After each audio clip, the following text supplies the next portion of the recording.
जय हिंद दोस्तों, कैसे हैं आप लोग? कैसे हैं?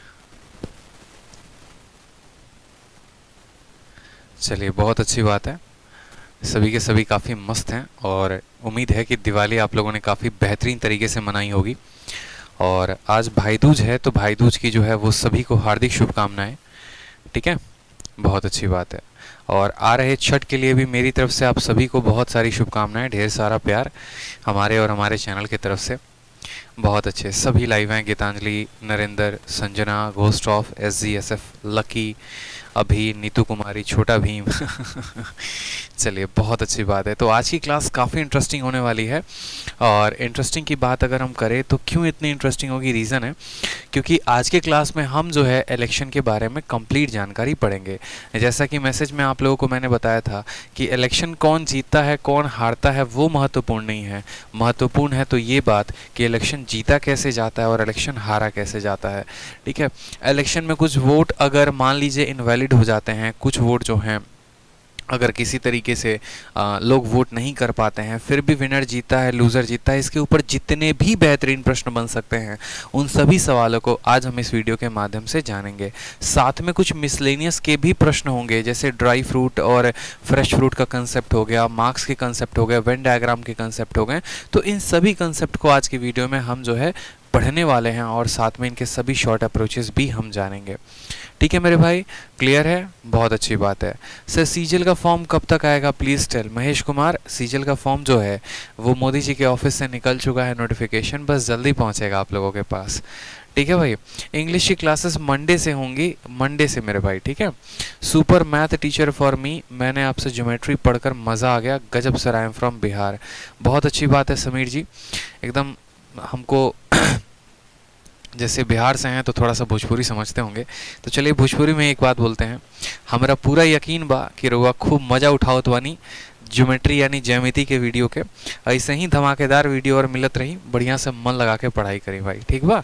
चलो, तो अब जो है हम आगे बढ़ते हैं अपने टॉपिक पे। साथ में आप लोगों को RG विक्रमजीत एप्लीकेशन पे चल रहे बैचेस के ऑफ़र के बारे में ही बता दे। ये ऑफ़र सिर्फ आज रात 12 बजे तक के लिए है और 12 बजे के बाद जो है ये ऑफ़र क्लोज़ हो जाएगा। जो ये फ़ीस है एक्चुअल ये है, और ऑफ़र में आपको फ़ीस इतनी मिल रही है। चाहे शेरशाह बैच हो, चाहे कॉम्बो बैच हो, चाहे VOD बैच हो या सीजल मेंस का बैच हो, हर बैचेस पर ज़बरदस्त ऑफ़र है। तो जो भी स्टूडेंट बैच में एनरोल करना चाहते हैं वो कर सकते हैं। तो बढ़ते हैं आज के टॉपिक की तरफ। बहुत ही ज़बरदस्त टॉपिक है मेरे भाई। ठीक है, चलिए आ जाइए।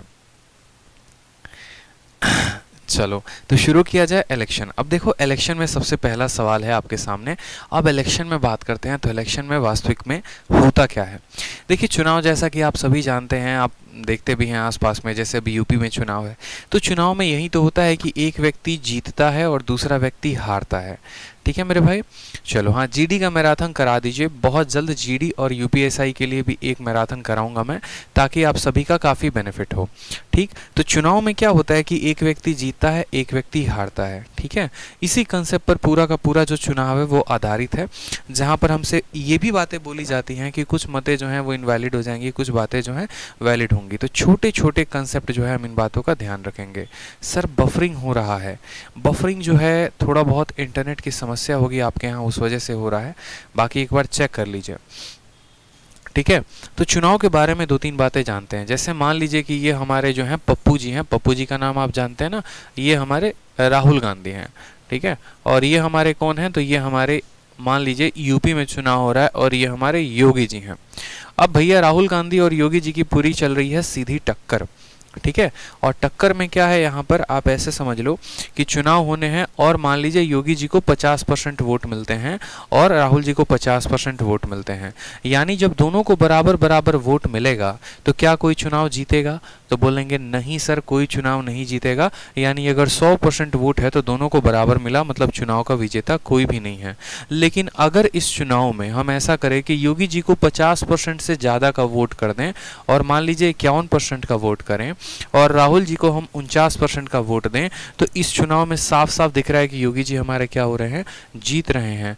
अब बात आती है कि जीते हैं तो कितने वोटों से जीत रहे हैं और कैसे जीत रहे हैं। ठीक है, बहुत अच्छी बात है। तो यहाँ पर जब योगी जी जीतेंगे तो कितने परसेंट वोटों से जीतेंगे? इनको आया 51%, इनको आया 49%, तो कितने परसेंट वोटों से इन्होंने जीत हासिल की? 2% वोटों से जीत हासिल की। ठीक है। फैजल खान कह रहे हैं बफरिंग हो रहा है। बफरिंग का थोड़ा सा इलाज किया जाए, 1 मिनट देखते हैं, कुछ सॉल्यूशन हो सकता है बफरिंग का। तो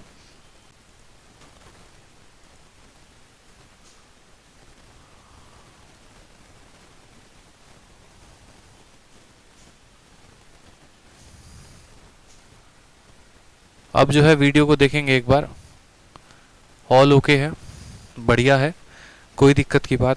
अब यहाँ पर मान लीजिए कि ये तो वोटिंग हम तब करवा पा रहे थे जब हमारे सारे के सारे वोट जो हैं वो वैलिड थे, सारे के सारे मत जो हैं वो एकदम वैलिड थे, कोई भी वोट इनवैलिड नहीं था, कहीं पर कोई वोटों की बर्बादी नहीं हुई, कहीं पर कोई दिक्कत नहीं आई। लेकिन अगर मान लीजिए कल के दिन मैं सिंपल सा एक बात आपसे बोल दूं कि 10% वोट जो है वो बेकार चला गया, क्योंकि कुछ 10% लोग ऐसे थे जिनकी एकदम दिलो इच्छा थी कि हम मोदी जी को भी सपोर्ट करें, मतलब योगी जी को भी सपोर्ट करें और साथ में पप्पू जी को भी सपोर्ट करे, तो उन्होंने दोनों को वोटिंग दिया, दोनों को वोट दिया, तो क्या हो गया? 10% वोट बेकार हो गया। मतलब अब हमारे पास कितना वोट बचा है?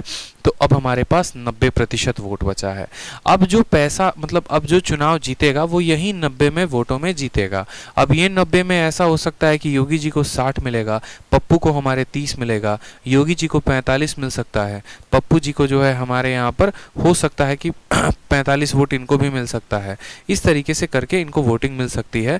मतलब टोटल वोटों में से बेकार वोटों को घटा देते हैं, तो बाकी हमारा जो वोट बच जाता है उस पे हम तय करते हैं कि कौन जीत रहा है और कौन हार रहा है। तो सबसे पहला सवाल, एकदम बेसिक सवाल आप सभी के लिए, ताकि आपका सभी का आंसर आए कमेंट बॉक्स में और सभी धुआंधार तरीके से आंसर दे पाएं। तो सवाल में बोला गया है एक चुनाव है, 2 तरह के कैंडिडेट हैं, विनर को 60% मिलता है और वो 12,000 वोटों से जीत जाता है, तो बताओ चुनाव में टोटल वोट कितने थे? ठीक है, एक चुनाव में 2 उम्मीदवारों ने भाग लिया, विजेता को 60% वोट मिले और 12,000 वोटों से वो जीत हासिल कर ली, तो मतों की कुल संख्या क्या थी बता दीजिए। ठीक है, बता दीजिए। अब देखो, जैसे मानो यहाँ पर हम सिंपल सा बात बोलते हैं, हमारे पास वोट होते कितने हैं जनाब? तो 100% होते हैं। 100% में आप मुझे ये बताओ विनर बेचारा कितना ले गया? विनर बेचारा कैसे हो गया? विनर तो जीत गया और विनर को कितना मिला? तो 60%। अब बच कौन गया मेरे भाई? लूजर। और इसको 60% टोटल वोट है 100%, तो लूजर को कितना मिलेगा? लूजर को मिलेगा यहाँ पर 40% का वोट। इस बात को ध्यान रखें, विनर को मिला 60%, लूजर को मिला 40%। अब मैं यहाँ आपसे ये बात पूछूं कि कौन कितने वोटों से जीतता है, तो आप मुझे बताओ विनर जीतेगा तो इन वोटों के अंतर से ही तो जीतेगा। जैसे आपने देखा होगा कि मान लो किसी को 5 लाख वोट मिले और किसी को 3 लाख वोट मिले, तो जो जीता वो 2 लाखों के वोटों के अंतर से जीता है, यानी 5 लाख और 3 लाख का अंतर यही इलेक्शन को जिताता है। तो यहाँ पर इसको मिला है 60% का वोट, इसको मिला है 40%, तो ये जनाब जीते हैं तो इन दोनों के अंतर यानी 20% से। समझ गए मेरी बात को? और इसी 20% का मान सवाल में कितना दे रखा है? 12,000 दे रखा है। अगर 20% का मान सवाल में 12,000 दे रखा है, 12K दे रखा है, तो हमें टोटल वोट पूछा है, यानी 100% पूछा है, तो इसका 5 गुना 100 होता है, तो 12 का 5 गुना कितना हो जाएगा? 60,000। यानी option number B for Baahubali जो होगा वो करेक्ट आंसर होगा। इस सवाल को और जल्दी में कैसे कर सकते हैं, तो आप ऐसे समझेंगे, विनर को 60 मिला, लूजर को 40 मिला, विनर जीता कितने से? तो 20% से। 20% का मान 12,000, 1% का मान 6,000, 100% का मान 60,000 हमारा उत्तर आएगा। कल के दिन हमसे ये पूछता है लूजर को कितना मिला, तो हमें 40% का मान बताना है, हमें विनर को कितना मिला तो हमें 60% का मान बताना है। इस तरीके से हर सवाल का जवाब दिया जा सकता है। अब अगला सवाल आपके सामने है और बिना पेन उठाए आपको आंसर देना है। मेरी बात को समझिएगा, बिना पेन उठाए आप आंसर देंगे। सवाल में क्या बोला है कि एक चुनाव होते हैं, 2 उम्मीदवार होते हैं, जीतने वाले को 65% मिलता है और वो 900 वोटों से जीत जाता है। अगर जीतने वाले को 65 मिले हैं तो खुद बताइए हारने वाले को कितना मिला होगा? तो बोलेंगे सर हारने वाले को 35% वोट मिला होगा। जीतने वाले को मिला 65, हारने वाले को मिला 35, यानी जो जीतने वाला है वो कितने वोटों से जीता? 30% वोटों से। और 30% वोटों का मान कितना है? तो 900। तो 1% वोट का मान है 30, तो 100% वोट का मान कितना हो जाएगा? Option number B, B for Baahubali. ठीक है, बी फॉर बाहुबली यानी 3000 वोटों से जो है वो टोटल वोट होंगे हमारे। सभी के आंसर, बिल्कुल सभी के आंसर आने चाहिए, हर तरीके से हर स्टूडेंट आंसर करे, तभी मुझे यकीन हो पाएगा कि आप लोगों ने उस कंसेप्ट को समझा है जो मैं आप लोगों को बता रहा हूँ। धीरे धीरे धीरे धीरे करके हम लेवल को बढ़ाएंगे, लेकिन अभी हर सवाल के आपको उत्तर देना है, ठीक है। चलिए अगले सवाल में, यहाँ पर ये जो है 60% हिंदी में एरर है, हिंदी को करेक्ट कर लेंगे। इसकी हिंदी में सवाल में जो है वो यहाँ पर 60% के जगह कितना दिया जाएगा, तो हिंदी में इसके सवाल में 60 के जगह 65 दिया जाएगा, ठीक है। और 12,000 के जगह कितना है मेरे भाई, तो 12,000 के जगह सवाल में 900 है। इसके हिंदी को करेक्ट कर लेंगे, ठीक है। थोड़ी बहुत हो जाती है गलती, कोई दिक्कत की बात नहीं है। 65% और यहाँ पर 900 वोटों से जीत हासिल की। आ जाइए अगले सवाल में, सेम तरीके से सवाल बोला गया है। बताइए पेन उठाने की जरूरत है, बिल्कुल भी नहीं। दो कैंडिडेट हैं, जीतने वाले को कितना मिला, 30% वोट, और वो चुनाव, सॉरी जीतने वाले नहीं, एक व्यक्ति को मिला, ए को मिला 30% वोट, और वो 500 वोटों से चुनाव को हार गया। तो टोटल वोट कितने पड़े थे, आप मुझे खुद बताओ मेरे भाई, ठीक है। सिंपल सी बात, आप मुझे खुद बताइए कि एक कैंडिडेट को मिलता है 30, यानी अगर हम बात करें तो कुल मतों की संख्या कितनी थी, 100%। 100% में 30% जो है वो किसको मिला है, कैंडिडेट ए को मिला है। तो जो दूसरा वाला कैंडिडेट होगा उसको 100 में 30 इसको चला गया, तो उसको कितना गया होगा, 70, ठीक है।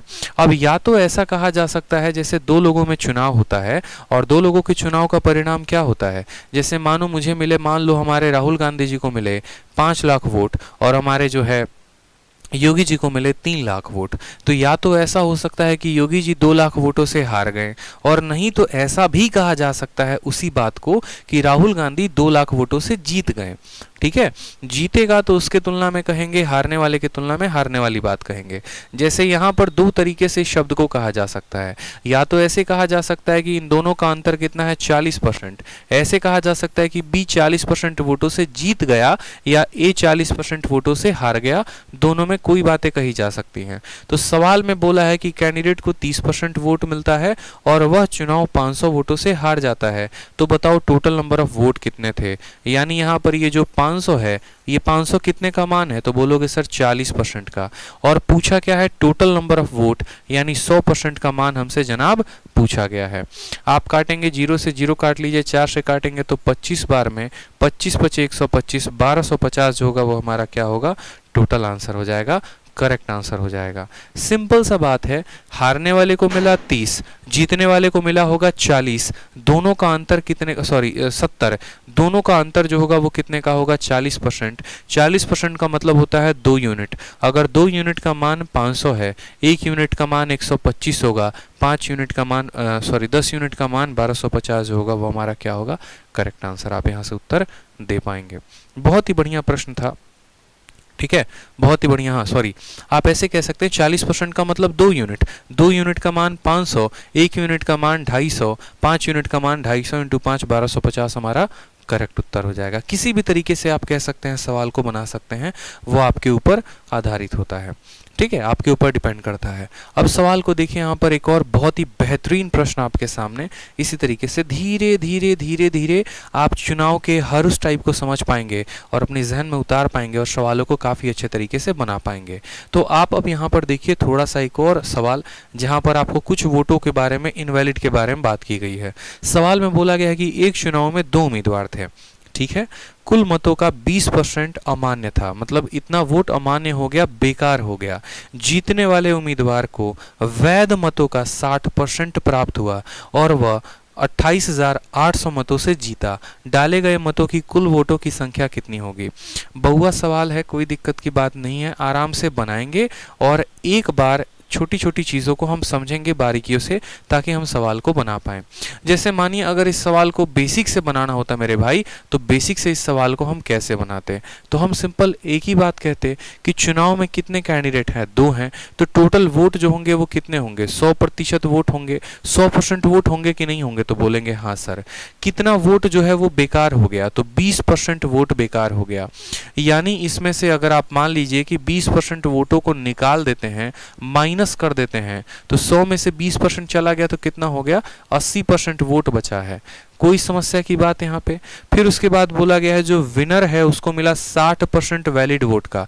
यहीं पर एक बच्चा गलती करता है मेरे भाई, वो सवाल को पूरा पढ़ता ही नहीं है, वो समझता है विनर को खाली मिला 60% और यहाँ आप 60% लिख देते हैं। नहीं, सवाल में आपको बोला गया है कि वैलिड मतों का, जो वैलिड मत है टोटल वोटों में से, देखो ये हमारा क्या था, ये हमारा टोटल वोट था और ये हमारा क्या है, ये हमारा वैलिड वोट है। अगर विनर को इसी क्वांटिटी का कितना परसेंट मिला है 60%, तो लूजर को इसी क्वांटिटी का कितना मिला होगा 40%, ठीक है।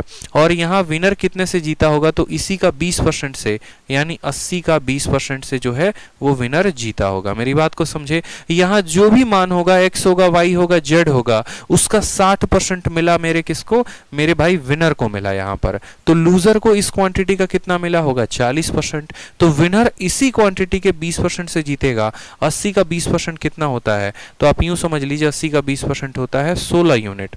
सवाल में क्या बोला गया है कि विनर 28,800 से जीता है, यानी आप बोलेंगे जो 28,800 है ये कितने मतों का मान है, तो ये 16 का मान है और हमसे टोटल पूछा गया है, यानी हमसे 100 का मान पूछा गया है, तो 100 का मान हम बताएंगे। 16 से काटिए तो 16 से एक बार में 16, 128, 16 8 28 और 18,00,00 जो होगा ऑप्शन नंबर ए फॉर आओ कभी हवेली पे जो होगा वो करेक्ट आंसर होगा। इस सवाल को और शॉर्ट में कैसे किया जा सकता था, ये तो आपका बेसिक अप्रोच था। बेसिक अप्रोच में आप मान लीजिए कि टोटल वोटों को 100 मान लेते हैं, 100% ना मानकर आप 100 भी मानेंगे तो चलेगा। 100 में से आपने 20% निकाल दिया, 80 बचा, 80 का 40 इसके पास। अब देखो यहाँ पर मैंने 40 और 60 बांटा है ना, तो 40% और 60% नहीं बांटा मैंने। यहाँ पर आप ऐसे समझ लो कि यहाँ पर वोटों की संख्या 100 थी, 20% निकालने के बाद वोटों की संख्या कितनी हो गई, तो 20% निकालने के बाद वोटों की संख्या हमारी हो गई 80। इस 80 का 40% देखो 60% मिलता है विनर को और इसी 80 का 40% मिलता है लूजर को। तो ये जीतता किससे है, तो 80 के 20% से यानी 16 से, ठीक है। 80 के 20% से यानी 16 से, तो जो मान दिया गया है वो 16 का है, तो 100 का मान हमें बताना है। अब इस सवाल को अगर मान लीजिए कि आप सीरीज मेथड से करना चाहते हैं तो आप इस सवाल को एक लाइन में कर सकते हैं। कैसे कर सकते हैं आप उन बातों को समझिएगा ध्यान से, ठीक। आप ऐसे समझिएगा मेरी बातों को, आप अगर चाहें तो इस सवाल में रिवर्स में भी लगाकर जा सकते हैं। रिवर्स में लगाकर कैसे जा सकते हैं, आप बोलेंगे कि देखो भैया मान लो जो भी मेरा वैलिड वोट था, देखो क्या होता है कि चुनाव होता है, चुनाव में कुछ वोटिंग होते हैं, वोटिंग में कुछ लोगों की वोटिंग को छांट दी जाती है, बेकार होते हैं वो नालायक होते हैं, उनकी वोटिंग को छांट दी जाती है। उसके बाद विनर को 60%, अगर विनर को 60% था तो मुझे बताओ लूजर को कितना मिला होगा 40%। तो विनर जो जीता होगा वो कितने से जीता होगा, तो 20% से, यानी 28,800। ये 28,800 जो है ये कितने का मान हो जाएगा, तो बोलोगे सर ये 20% का मान है। अगर हम इसको मान लो 100 के साथ गुना कर देते हैं तो ये हमारा वैलिड वोट निकलेगा कि ये अगर 20% का मान है तो उसका 100% क्या हो जाएगा, वैलिड वोट होगा, ठीक है। उल्टा हम चल रहे हैं, हम क्या चल रहे हैं, उल्टा चल रहे हैं। और उसके बाद सवाल में हमसे बोला गया है कि 20% इनवैलिड थे, यानी ये अगर मान लो दोबारा से 80% का मान है, ठीक है, तो फिर से दोबारा से हमें कितने परसेंट का मान बताना है, 100% का मान बताना है, ठीक है।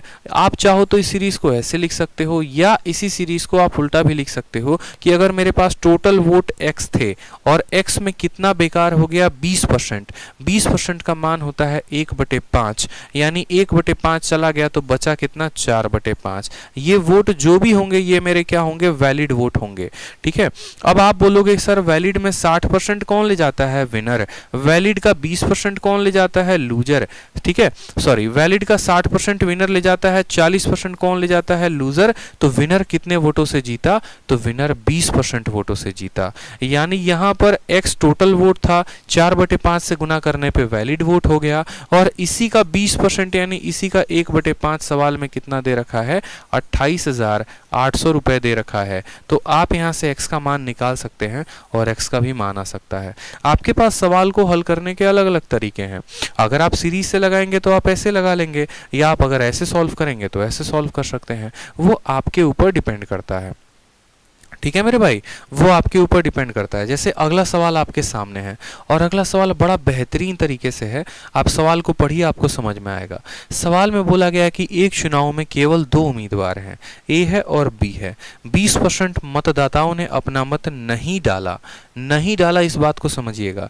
ए को कुल मतों का 40% प्राप्त हुआ और बी को वैध मतों का 60% प्राप्त हुआ और 1600 मतों से वो चुनाव जीत गए, तो बी को कितने वोट मिले।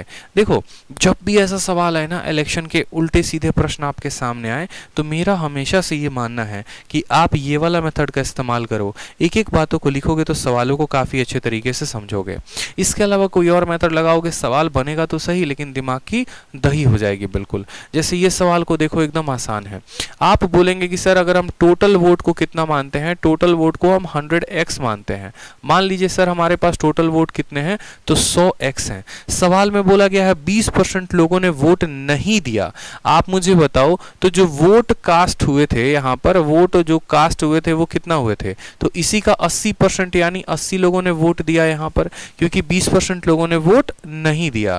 फिर सवाल में बोला गया है कि ए को 40% मिलता है टोटल वोट का, यानी अगर हम बात करें तो ए को जो वोट मिला है जनाब, ए को टोटल वोट का 40%, 100 का 40% कितना होता है, तो 40x होता है कि नहीं होता है। समझ में आया बात। A got 40% of the total vote और बी को वोट क्या मिला है, तो बी को मिला है 60% ऑफ द वैलिड वोट। ठीक है, election there were only 2 candidate, 20% of the voter did not cast their vote.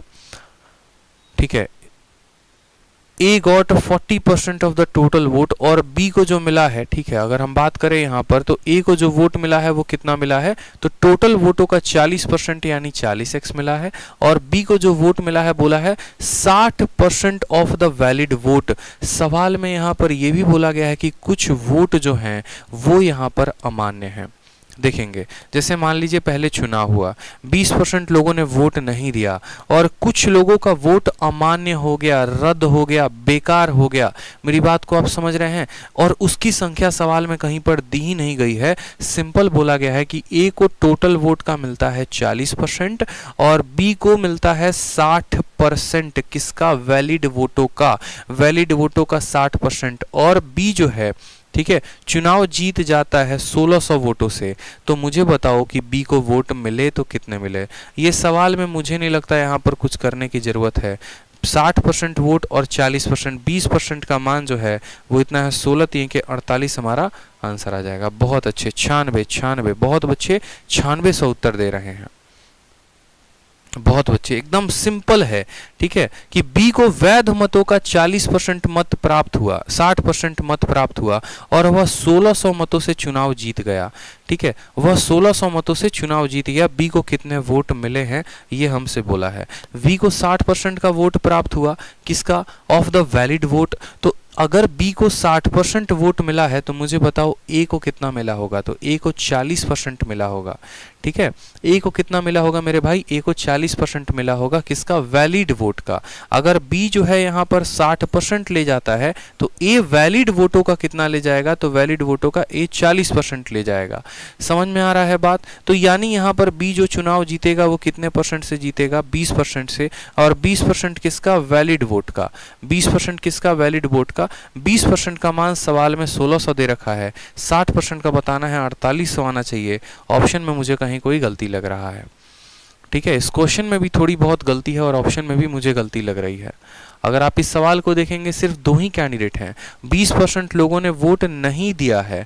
ए को 40% मिलता है टोटल वोट का। एक बार सवाल को बढ़िया से बना लो। ए को मिला 40% और बी को मिला मेरे भाई 60% of valid vote. Valid vote मतलब जो भी मान्य थे। मान लो यहाँ पर कास्ट में से आपका कुछ वोट यहाँ कट गया होगा, कुछ वोट कट गया होगा तो उसका 40% इसको मिला है, 60%, तो उसका 40 वोट यहाँ पर होगा, यानी यहाँ पर 100x का मान होगा। सवाल में काफ़ी गलती आ रही है सवाल में, इसको बाद में देखेंगे, छोड़िए हटाइए। इस सवाल को देखिए आप। ठीक है, सवाल को देखिए, इस सवाल को देखिए, दो कैंडिडेट किसी चुनाव में पार्टिसिपेट करते हैं, 20% लोगों ने वोट नहीं दिया और 10% वोट जो है वो इनवैलिड हो गए। विनर को जो मिला वो 60% मिला वैलिड वोटों का और वह 28,800 के वोटों से चुनाव जीतता है। टोटल नंबर ऑफ वोट कितने थे? टोटल नंबर ऑफ वोट कितने थे? ये सवाल को देखेंगे, थोड़ा सा जो है भाषा में गड़बड़ी है, आराम से देखेंगे, कोई दिक्कत की बात नहीं है। तो देखो यहाँ पर हम सेम तरीके से क्या बोलेंगे कि सर टोटल वोट जो है वो हमारा कितना है? टोटल वोट हमारा 100x है। टोटल वोट को कितना मानेंगे? 100x मानेंगे। फिर उसके बाद बोला है 20% लोगों ने वोट नहीं दिए। एक एक स्टेप को आप लिखते जाओ जैसे जैसे बोला जाता है। तो टोटल वोट इतना था, तो जो वोट डाले जाएंगे, कास्ट किया जाएगा, 20% लोग नहीं देंगे तो 80% देंगे, यानी 100 का 80% लोगों ने वोट दिया। फिर बोला गया 10% वोट इनवैलिड हो गए। तो वैलिड वोट कितने थे? आप मुझे बताओ, इसका 10% आप निकाल दो, यानी 8 निकाल दो, तो 80 में से 8 निकाल दोगे तो बचेगा कितना? 72x बचेगा। आप एक एक स्टेटमेंट को लिखते जाइए। आप टोटल वोट को मानिए 100, इसका 20% निकाल दीजिए, 100 का 20% 20 होता है, निकाल दिया। फिर इसका 10% आप निकाल दीजिए, बच गया आपके पास कितना? 72 वोट। अब ये आपके पास एकदम वैलिड है, इसमें कोई भी ऐसा वोट नहीं है जो बेकार होगा, कोई भी ऐसा वोट नहीं है जो नालायक होगा, ये सारे के सारे वैलिड होंगे, एकदम सही वोट होंगे। अब उसके बाद क्या होता है? बोला जाता है कि विनर को 60% मिलता है वैलिड वोटों का। अब आप मुझे बताओ, जो वैलिड वोट है इसका 60% कौन ले जा रहा है? तो आप बोलोगे सर इसका 60% विनर ले जा रहा है, तो लूजर कितना ले जाएगा? तो लूजर इसी वोटों का तो 40% ले जाएगा। जो भी वेट होगा इसका 60% विनर के पास है, इसका 40% लूजर के पास है। अब मुझे बताओ साथ में, और विनर कितने वोटों से जीतता है? 28,800। तो ये 60% ले जाता है, ये 40%, तो ये कितने वोटों से जीतेगा? 20% से। ये कितने वोटों से जीतेगा? 20% से। यानी आप बोलेंगे कि सर 72x का 20%, 72x का 20% का मान सवाल में कितना दे रखा है? 28,800 दे रखा है। यही तो हमारे सवाल में डिमांड है कि इसका 20% सवाल में कितना? 28,800 है। x का मान आ जाएगा। तो चाहे कल के दिन आपसे पूछे टोटल वोट तो आप टोटल वोट बता पाओगे, आपका एग्जामिनर वोट कास्टेड पूछे तो वोट कास्टेड बता पाओगे, वैलिड वोट पूछे तो वैलिड वोट बता पाओगे, विनर का पूछे तो इसका 60% निकाल देना, लूजर का पूछे तो इसका 40% निकाल देना। समझ में आ गई बात? 20% को बट्टे में जब बदलोगे तो क्या बोलोगे? बोलोगे सर 1/5 बराबर कितना हो गया? इतना हो गया। 72 से क्या ये कटेगा? जैसे 4 से काटो तो 4 दूनी 8 और 7 चौके 28 आपका कटेगा ये 4 बार में, और 5 को 4 के साथ गुना करो तो x का मान 5 चौके 20, 2000 आ जाएगा। अगर x का मान 2000 आ जाएगा तो टोटल वोट पूछा गया, यानी 2000 को 100 के साथ और गुना कर दो। ऑप्शन नंबर जो सी होगा वो करेक्ट आंसर होगा। बिल्कुल सी फॉर कहो ना प्यार है। एक एक बातें को समझिए। टोटल वोटों को माय डियर आपने कितना माना? 100 माना। 100 में से आपने कितने निकाल दिए जो कास्ट हुए थे? तो 20% लोगों वोट देने गए ही नहीं, उनको लगा कि बेकार है योगी को वोट देना, बेकार है कांग्रेस को वोट देना, इससे बढ़िया जाओ और वोट ही मत दो। तो 20% लोगों ने वोट ही नहीं दिया, 80 ने तो दिया, तो 80x हो गया। फिर 10% लोगों ने जो है उनका वोट बेकार हो गया, गए और योगियों पे टिप दिए और राहुल गांधी पे, पप्पू पे भी हमारे टिप दिए, बोले नहीं आएगी सरकार तो दोनों की आएगी, नहीं तो किसी की नहीं आएगी। तो वो 10% का वोट बेकार हो गया। किसी भी संख्या का 10% उसको 10 से भाग करने पर निकलता है। 80 का 10% के लिए 80 को 10 से भाग करिए, 10 से भाग करेंगे तो 8 आएगा, यानी 80 में से 8 घटा दीजिए तो 72 हो गया। अब ये आपका वैलिड वोट है, और हमेशा याद रखना वैलिड वोट ही विनर में भी बंटता है और वैलिड वोट ही लूजर में भी बंटता है। वैलिड वोट को ही दोनों लोगों में बांटा जाता है। इसका 60% अगर विनर को दिया जाए तो इसी का 40% किसको दिया जाएगा? लूजर को दिया जाएगा। तो विनर जीतेगा कितने से? तो इसी वोट के 20% से, यानी 72 का 1/5 इतना दिया गया है, तो x का मान आ गया और सवाल बन जाएगा। समझ में आ रहा है बात? बहुत अच्छे भाई साहब। चलिए तो अगला सवाल उम्मीद करें आप लोगों से प्रतीक, पतलू घोष, लकी, रेहान अबू, ठीक है, बताइए जल्दी से आंसर बताइए। अगला सवाल जो है, अगला सवाल आप लोगों के ऊपर है। देखो कंसेप्ट समझ जाओगे तो कोई भी सवाल होगा वो बना सकते हो, लेकिन अगर कंसेप्ट नहीं समझे तो बबुआ बड़ी दिक्कत हो जाएगी। बूझ रहे हो कि नहीं बूझ रहे हो? अब जैसे इस सवाल में देखो, कैंडिडेट हैं, पार्टिसिपेट किए हैं चुनाव में, 10% लोगों ने वोट ही नहीं दिया, 10% जो है वो इनवैलिड हो गया। कैंडिडेट ए को मिलता है 60% टोटल वोट का। भाषा में बदलते देरी नहीं लगती है, सवाल की भाषा बदल जाएगी। यहाँ ए को 60% मिल रहा था टोटल वोट का, और यहाँ पर विनर को 60% मिल रहा था वैलिड वोटों का, तो दोनों में बड़ा अंतर है। और दोनों में अंतर है तो आराम से स्टेप वाइज स्टेप हम एक एक सवाल को बनाएंगे। हम बोलेंगे कि देखो भैया, हमने अपने मन में माना है टोटल वोट को 100x, ठीक है। उसके बाद बोला गया है कि 10% लोगों ने वोट नहीं दिया, तो जो वोट कास्ट हुआ था, वीसी जो वोट कास्ट हुआ था, इसका 90% हुआ था, यानी 90x, ठीक।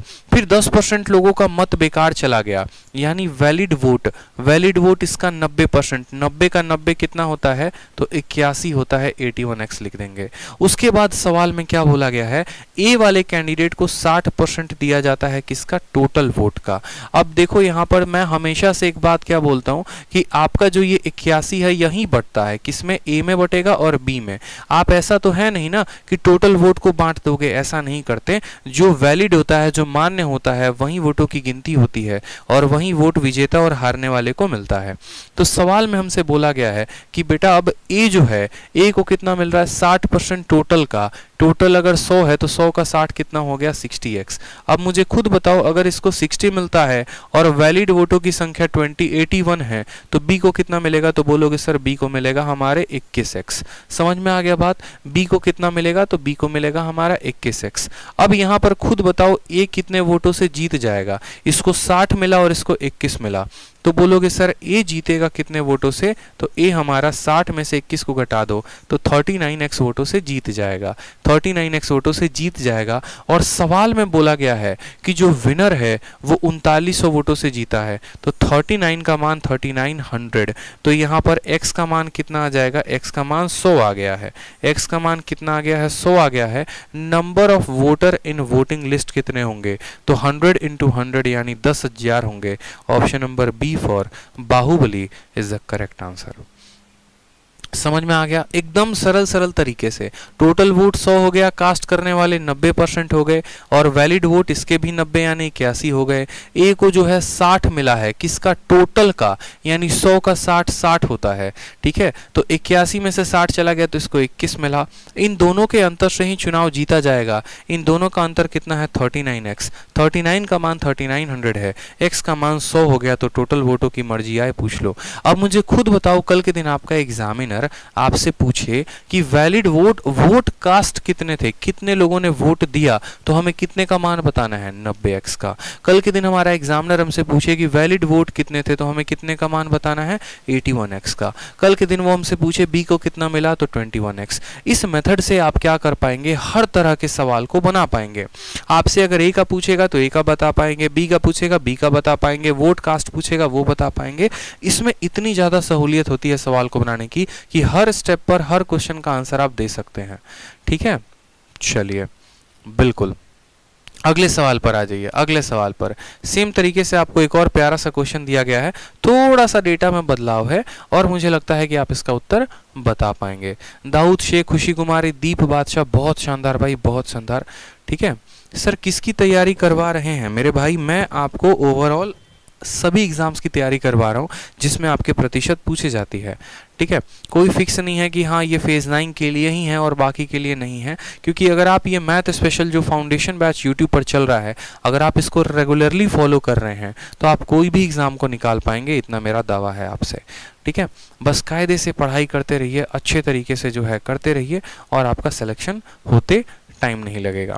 सवाल में बोला गया है सेम तरीके से एक चुनाव होता है, 20% लोगों ने वोट नहीं दिया है, 10% लोगों का वोट बेकार हो गया है, ए को मिला है 40% किसका, टोटल वोट का, तो और वो चुनाव को जीत गया है 2400 वोटों से। तो बताओ नंबर ऑफ वोटर कितने थे। एकदम सरल आसान सवाल, सभी का आंसर देखो। मैथ अगर बनाना है ना मेरे भाई तो पेपर पेन उठाकर बनाओ, ठीक है। बिना पेपर पेन उठाए जो है सवाल नहीं बनते। जैसे अगर मान लीजिए कि आपको शादी करनी है या आपको सगाई करनी है तो बिना अंगूठी के रस्म के मेरे भाई सगाई नहीं होती है।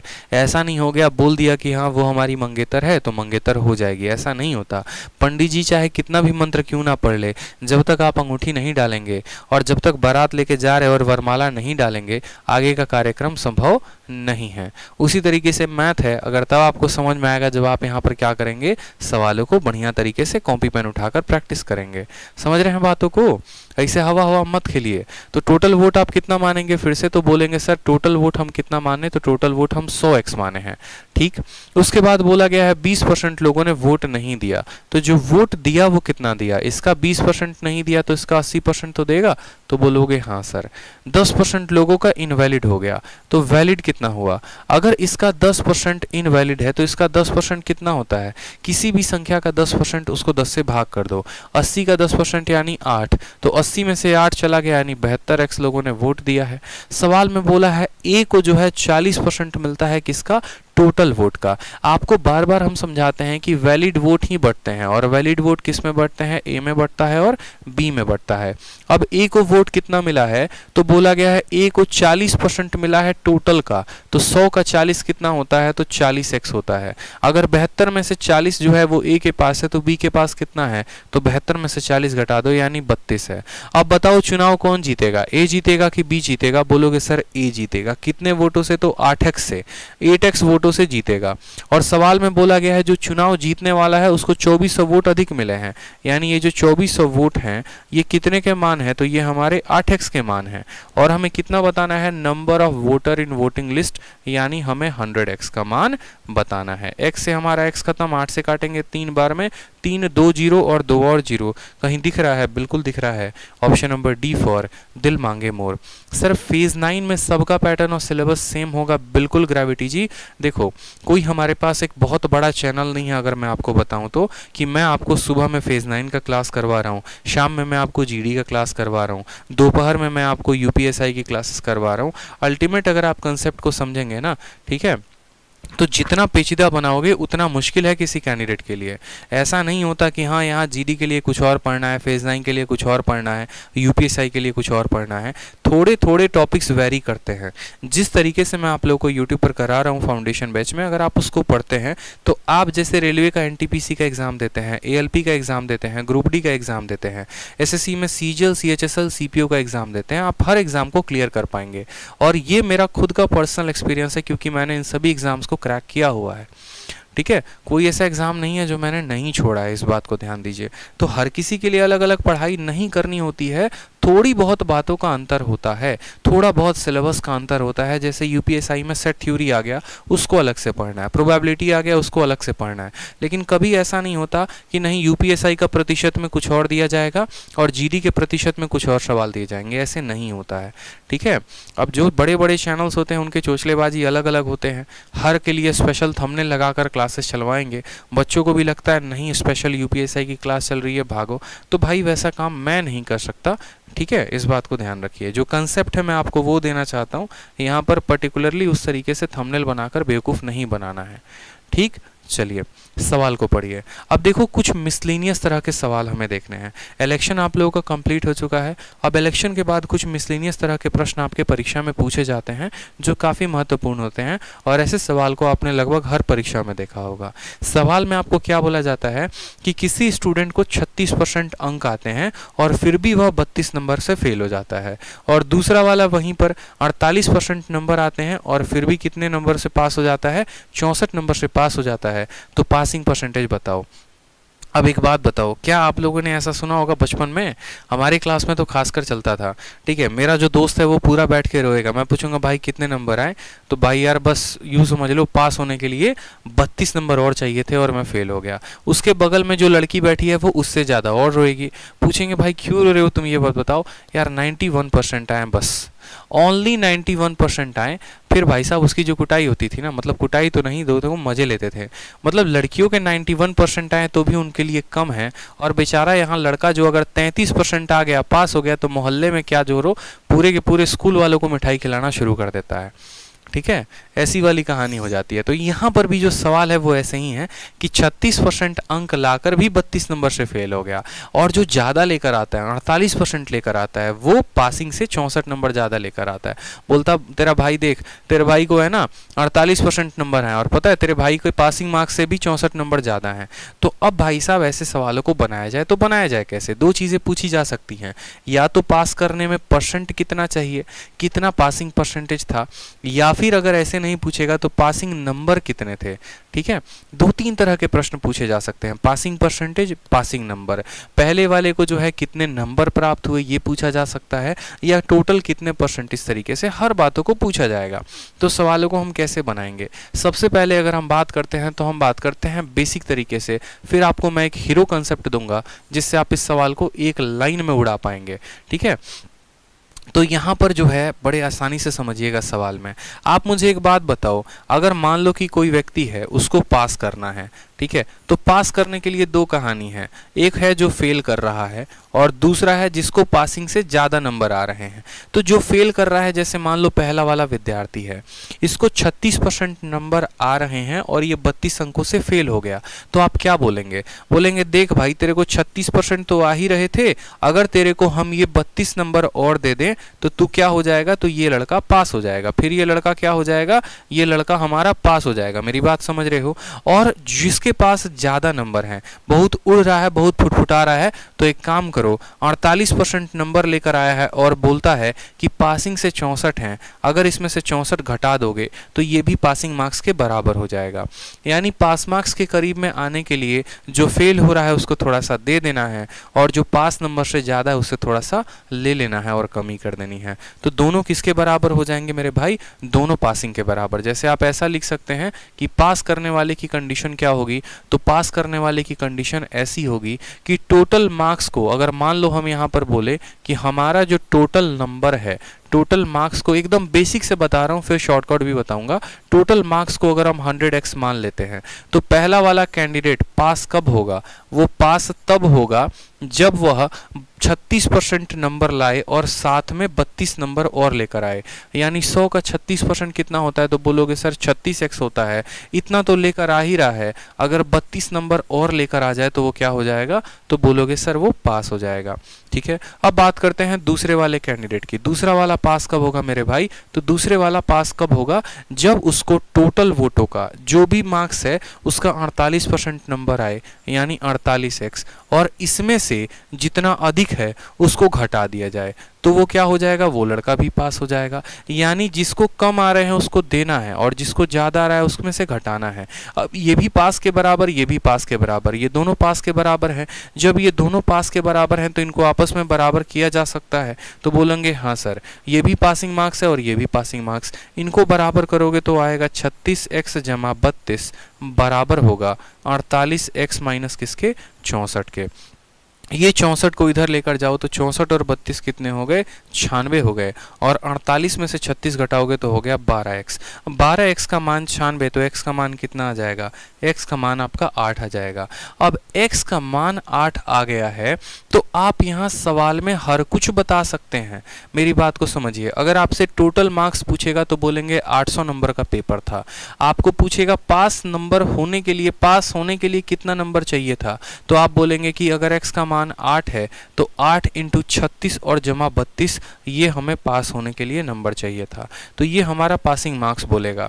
अगर आपसे मानो पूछता है कि पासिंग परसेंट कितना है, तो आप बोलेंगे यहाँ पास का नंबर निकालेंगे कि पास होने के लिए कितना अंक चाहिए, और फिर यहाँ पर देखेंगे कि ये 100x का कितना परसेंट है। या आप उल्टा भी कर सकते हैं, आप ऐसे समझ लीजिए, आप ऐसे समझ लीजिए कि 8 का मान कितना है, तो 8 का मान x है। अगर 8 का मान x है तो पहले वाले कंडीशन में पास होने के लिए जो चाहिए, देखो ये कितना है, तो 36x है। मेरी बात समझ गए? अगर हम इसको भी x में कन्वर्ट कर दे तो प्रतिशत बता पाएंगे।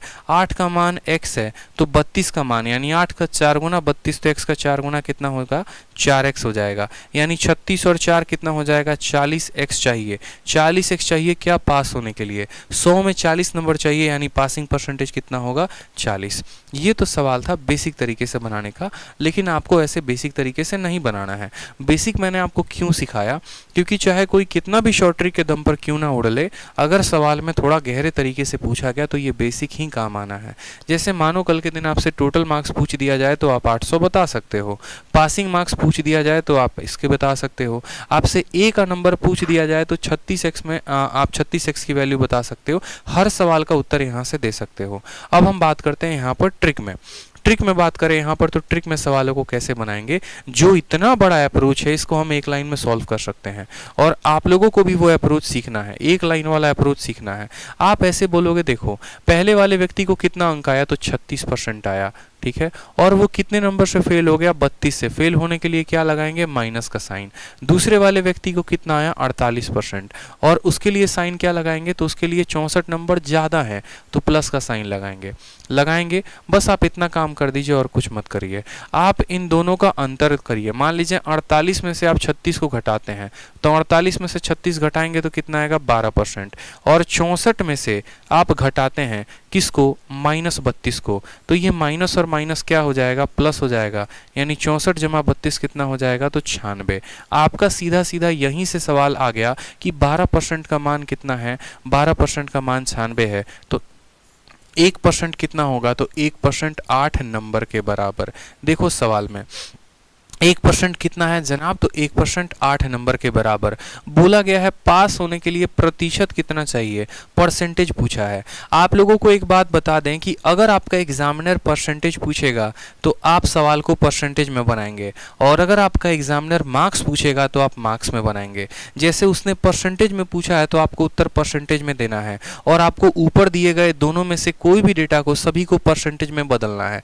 जैसे ये ऑलरेडी प्रतिशत में है, अगर इस 32 को भी प्रतिशत में बदल दें तो हम आंसर दे सकते हैं, या फिर ये ऑलरेडी प्रतिशत में है, इस 64 को भी हम 32 में बदल दें तो आंसर दे सकते हैं।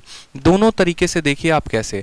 आप बोलेंगे 8 नंबर 1% के बराबर, तो 34 नंबर कितने परसेंट के बराबर, 4% के बराबर। अगर कोई व्यक्ति 36% ला रहा है और 4% से फेल हो जा रहा है, यानी पास होने के लिए कितना चाहिए, तो आप बोलोगे सर 36% तो चाहिए ही चाहिए, और 4% और चाहिए, यानी 40%। या आप ऐसे बोलेंगे कि 8 नंबर 1% के बराबर, तो 64 नंबर 8% के बराबर। किसी व्यक्ति का 48% अंक आ रहा है और 8% ज़्यादा है, तो आप क्या बोलेंगे कि 48 में से कितना घटा दो, 8 घटा दो, यानी दोनों केस में जो आपकी वैल्यू आएगी वो आएगी 40%, और पासिंग कितना है, 40%। इस तरीके से आप बना पाएंगे सवाल को। फिर से समझ लीजिए, कोई 36 अंक ला के 32 कम लेके आता है, ठीक है, या आप उल्टा भी कह सकते हैं, आप ऐसे भी लिख सकते हैं सवाल को, 32 कम लेके आता है, कोई 48% ला के 64 ज़्यादा लेके आता है। इन दोनों का अंतर कितना है, 12%, और इन दोनों का अंतर कितना है, 96। 8%, 1% का मान 8 नंबर, यानी 8 नंबर 1% के बराबर, 32 नंबर 4% के बराबर। इसको 4% और मिल जाए तो पास हो जाएगा, या इसमें से 8% घटा दिया जाए तो पास हो जाएगा। ऑल क्लियर है, हर तरह से क्लियर है, कोई समस्या है कहीं पे, कोई परेशानी है कहीं पे, बताइए। ठीक है, तो इस तरीके से आप सवाल का उत्तर दे पाएंगे। परसेंटेज पूछेगा तो परसेंटेज बताना है, और आपको जो है, अगर मान लो किसी स्टूडेंट को यहाँ माइनस और प्लस में कंफ्यूजन हो रहा है तो उल्टा करके भी लिख सकते हो, कोई समस्या की बात नहीं है। अब जैसे इस सवाल को देखिए, अब यकीन है मेरा कि आप इस सवाल को सेकंडों में बना पाएंगे। सवाल में क्या बोला है कि 40% अंक लेकर आते हैं और 20 नंबर से फेल हो जाते हैं, तो आप क्या बोलेंगे, आप उल्टा भी लिख सकते हैं। जैसे मानो अगर मैं पीछे वाले सवाल की बात करूं ना, ठीक है, तो पीछे वाले सवाल में ऐसा भी लिखा जा सकता है, इस माइनस को प्लस लिख दो और प्लस को माइनस लिख दो, ऐसे भी कर सकते हो। इसमें कोई बहुत बड़ा रोल नहीं है यहाँ पे। आप ऐसे कह सकते हो कि 36% में 32 ला दो, या 48 में से 64 घटा दो, तो दोनों पास मार्क्स के बराबर हो जाएगा। अगर आपको चीज़ें कम समझ में आ रही हैं, आप ऐसे भी कर सकते थे कि जिसको 36% आया उसमें 32 और आना चाहिए, और जिसको 48 आया उसमें से 64 कम कर देना चाहिए। इन दोनों का अंतर है 12, और इन दोनों का अंतर कितना है, तो बोलोगे सर माइनस और माइनस कितना हो जाएगा, तो 96 हो जाएगा। यानी तब भी 1% का मान कितना आएगा, तो 1% का मान 8 नंबर आएगा, 8 मार्क्स आएगा। कितना आ जाएगा, 8 मार्क्स। 8 नंबर 1% के बराबर, तो 32 नंबर 4% के बराबर, तो 36 और 4 कितना हो जाएगा, तो बोलोगे सर 40%। या 8 नंबर 1% के बराबर, 64 नंबर 8% के बराबर, 48 में से 8 घटाओगे तो भी कितना आएगा, 40%, और ये हमारा हो जाएगा पासिंग परसेंटेज। दोनों तरीके से हम बोल सकते हैं। जैसे यहाँ पर भी है, आप देखो सवालों को है ना तोड़ना और मड़ोड़ना सीखो। ऐसे नहीं है कि किसी ने एक फिक्स पैटर्न रटा दिया और चल पड़े उनकी राह पे, और वहीं जैसे वो बता रहे हैं वैसे हम किए जा रहे हैं। ऐसा नहीं करना। आपको अपने सहूलियत के अकॉर्डिंग भी सवालों को मॉडिफाई करना है कि आप जिससे समझ पाएँ और पेपर में गलती ना हो।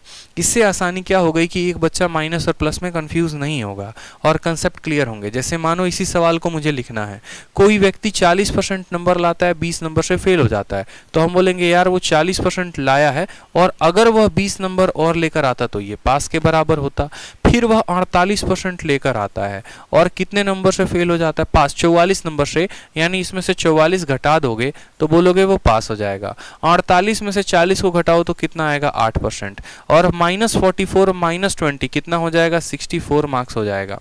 तो आप बोलोगे सर 8 नंबर जो हैं, 8 नंबर या 8% कितने के बराबर है, 8% जो है वो 64 नंबर के बराबर, 1% कितने के बराबर, तो 1% 8 नंबर के बराबर, या 8 नंबर 1% के बराबर, आप ऐसा भी कह सकते हो। सवाल में आपसे क्या पूछा है, परसेंटेज पूछा है कि कितने परसेंट पे वो व्यक्ति पास होगा।